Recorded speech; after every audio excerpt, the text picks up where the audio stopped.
Hey everybody, it's Jason Blaha here, and today I thought I would answer a question that a lot of people ask me. They're like, why are you so opposed to the way certain people rack pull? Why do you make such a big deal about it? It's still big, heavy barbell training. And here's what I want to talk about. This is a photo we took this week because Brittany and I train at some commercial gyms also. Some people think we just train at the gym we film at. Not actually true. I have several gym memberships.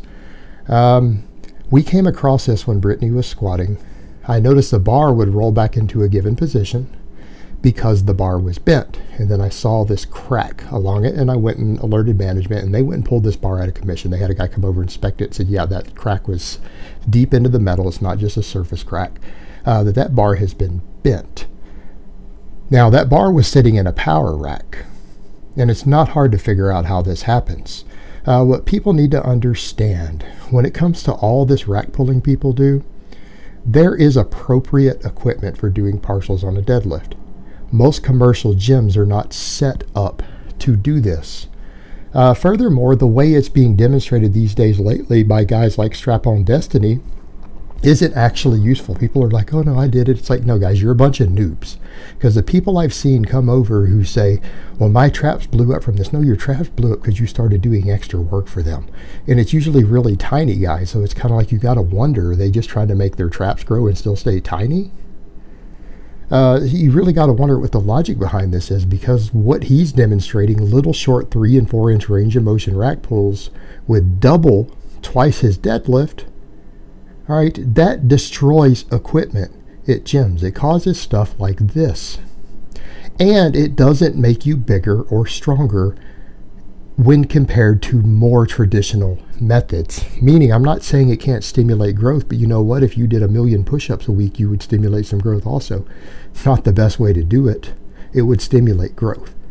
All right, even stretching a muscle stimulates growth, but we know that stretch overloading doesn't stimulate as much growth is actually training a muscle through an appreciable or full range of motion. And stuff like this is what destroys bars. Now, people be like, well, what about Eric Bugenhan? Well, he has his own equipment, and he probably has a relatively expensive bar. They don't use expensive bars in most gyms. They don't use expensive bars in most gyms. And I'll get into a second of why people actually do benefit from certain types of rack pulling and partials on deadlifts. Very advanced lifters can benefit from certain aspects of it as accessory work. But this 4-inch range of motion stuff is not accessory work. This is just being stupid is what it really is. It's moronic and it's stupid, and it's nothing but showing off on the internet and destroying equipment and doing exactly what you see here. And the problem with that is that you had guys like Strap-On who go, well, this bar is bent. He's complaining because the bars are bent at the gym. He can't grip bars and they roll out of his hands because they're bent. He's the one bending them. And quite frankly, gym owners at a certain point, if I owned a gym, I guarantee you a guy like that would be thrown out of my gym inside of his first week there. If I caught somebody abusing my bars, putting them on a steel power rack, and loading them beyond their limits and dropping them back on steel, on the bar itself and the uprights, that person would be kicked out of my gym, and I would sue them for the damages. Because doing that damages the racks, and it damages the bars, and it endangers other people. Because what's going to happen when you get a bar like this and it's got a slight bend and you don't see the crack in it, and someone goes and they start squatting and they don't inspect the bar? You know what? Because not everyone inspects a bar. Not everyone inspects a bar. I inspect a bar before I lift. When I'm lifting, I check how straight they are. I check run out before I start lifting. But I don't necessarily do that when Brittany starts lifting because she's not using a lot of weight. But what happens when you go to commercial gyms and you don't do that? You are endangering other people. Because this bar has now been compromised. What happens if someone starts squatting heavy and this bar breaks? What happens when it breaks on somebody's back? And then those sharp edges and everything else involved. I mean, you could seriously injure or seriously kill someone when these bars break, and they do break. because of sheer stupidity that people saw on the internet that doesn't do anything to make you bigger or stronger. It's stupidity. And it endangers your fellow gym goers. It damages bars. It damages the power racks. That is not the appropriate equipment to be doing this. And what I would tell people, if you're such an advanced lifter, if you are such an advanced lifter that you need some of these specialized techniques, you probably need to invest in a garage gym, or you need to find a gym that caters to you and take whatever it takes to travel there. For your 1 day a week where you need to do that, you're going to try to gain that 1% advantage in a competitive environment when you're an 800-pound deadlifter to do this. But the people you see doing this on the internet outside of Eric have no business doing rack pulls at all, especially above the knee. They have no business doing it. They're not building a weak point. They're not doing anything. And if you do have the correct equipment, do people know what they are? They're boxes made specifically for this. Powerlifting gyms and Olympic lifting gyms have special boxes that you set it on. You don't drop an overloaded bar like that onto steel. Those uprights, those safeties are there for safety. They're not there for you to bounce a heavy weight off of that's heavier than your 1 rep max. That's not why they're there. And when you make hard contact with a heavy weight, you bend those. In fact, I knew a gym owner years ago. He had so many guys who did the rack pulls, a bunch of silly bodybuilders, that he had to regularly have a guy who maintained his gym come in and pull those safeties out, hammer them out, because they would get stuck, because they were bent, and he would have them heat them up with a torch and straighten them back out. All right, there are boxes made specifically for this so that you can adjust the height, and those you stack the different boxes to the right height, that you set the plates on hard wooden boxes with rubber matting on them for a soft contact, because the actual hard contact damages the bars further. It makes it easier to bend the bar than if you set it on blocks, causing this nonsense.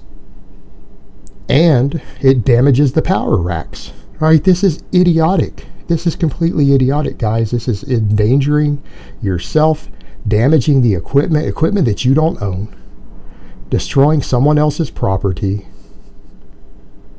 and risking other people who are going to get hurt because the safety of this equipment's been compromised because you exceeded the weight limits of it. You know what? If people want to go do 1,200-pound rack pulls, go buy a bar rated to 1,200 pounds and put it in your garage and do it with your own stuff. And then you're responsible for the safety.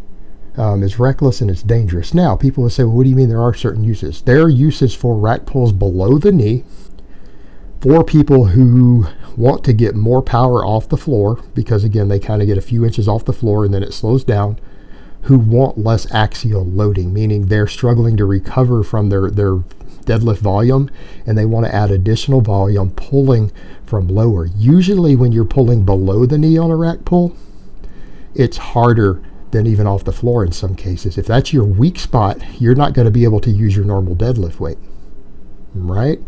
Therefore, it's an interesting accessory that can help people who struggle with that bar slow down after they first break it off the floor. I'm not saying I always agree with that protocol, but it is used for that. And there are coaches who vouch for that. And because you can't lift as much weight as on your normal deadlift, it creates less axial loading on the spine. So it can be easier to recover from if utilized for a weak point training. Deadlifts below the knee. Then there's the grip training element. But all these guys doing these rack pulls online, I mean, everyone from Strap-On Destiny to Brandon Carter doing with 405 are all using straps. The whole point of using them for grip work is because you pull it a shorter distance and you lock it all the way out and hold it at the top and then set it back down with a weight heavier than your max. All right? And it's not appropriate to do that in a power rack because you get exactly what you see here again. At a commercial gym and a rack with a bar not rated for it, you get what you see here again in this photo. It's destructive. Just for grip training, if you don't have access to an appropriate bar rated to hold the weight, and you don't have access to the blocks to set this on, to do this correctly, there are other forms of grip work you can do. If you don't have the appropriate equipment for this, find a different way to build your grip. You know, farmer's walks work wonders. Get some farmer's walk carry handles and do them at your home if you have to. But don't destroy equipment at a gym because it doesn't have the right equipment for the accessory that you chose as your optional accessory, when there are other exercises that can fill the same role. All right, guys, but that's really all I have to say on that today. I hope it's been informative, and I will talk to you guys next time.